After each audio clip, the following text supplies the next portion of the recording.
So today I'm going to be discussing and comparing the 4 young adult novels that I recently read for a class I'm taking at school. And if you haven't seen my previous reviews of those, I will link them down in the description. Those books were The Catcher in the Rye by J.D. Salinger, Jellicoe Road by Melina Marchetta, A Tree Grows in Brooklyn by Betty Smith, and More Than This by Patrick Ness. So today I'm really just going to be in-depth discussing what I took away from reading these 4 books side by side and reading 2 classics and 2 modern young adult novels, and just kind of my general thoughts, because this was an interesting experience. So the first thing I wanted to talk about was something I was surprised by kind of at the end of this experience. So basically I chose these 4 books. I chose them particularly. First of all, I wanted 4 kind of coming of age young adult novels. 2 had to be classics and 2 had to be modern. But I added a third specifier into that mix and decided that I wanted there to be 2 from a male perspective and 2 from a female perspective. So that's why Catcher in the Rye and More Than This are male protagonists, and Jellicoe Road and Tree Grows in Brooklyn are female protagonists. I was interested to see how different gendered perspectives lent itself to the story or changed the story in any way. But I was surprised to learn that gender didn't really impact things all that much. In the end, they were really just angsty teenagers rather than angsty boys or angsty girls.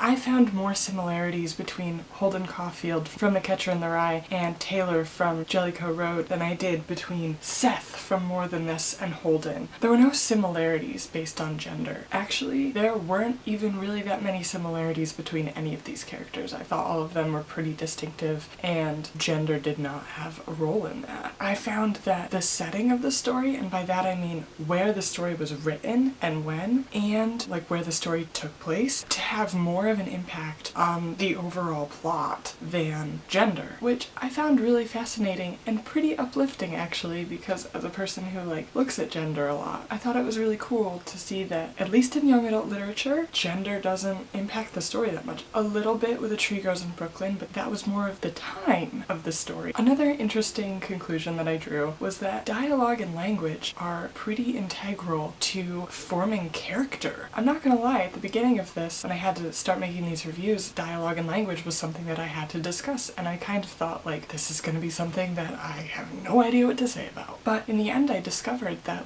it actually plays a really important role in crafting the world, and I guess that's a pretty plain thing to see. You think I would have known that, but I didn't, and I learned that. This can be seen in every single one of these stories. It's influenced by the setting, but the dialogue really sets the tone for what the story feels like. And with this and A Tree Grows in Brooklyn, there's language of other cultures and literally different languages that impact the story. So that was just an interesting and eye-opening conclusion that I came to. So I guess most of this discussion is going to be things that I was surprised by, but they do have kind of certain overall topics. So the next one I want to talk about is theme. I was really, in sitting here and crafting this discussion, I realized that the overall themes of all 4 of these books are pretty much the same. And that theme is the theme of finding yourself. Despite the odds or the circumstances or the situation, at all costs, these characters are going to find themselves. I think that's pretty true of most young adults. And I thought that was really interesting because these are 4 very, very, very different stories written in 4 very different times. I thought it was really cool to see that a book from the mid-1900s, a book from the beginning of the 1900s, and 2 books from, the 2000s all have one theme in common. That shows that despite anyone's misgivings about young adult today, we're still getting the point across to young readers, and we're still getting the same theme across, and we're still kind of telling the same relatable stories. So the final thing I want to talk about is classics versus modern, and this is kind of the conclusion that I came to as a result of reading 2 classics and 2 modern young adult books kind of in between each other. The conclusion that I came to is that simplicity is best. I found that newer YA is prone to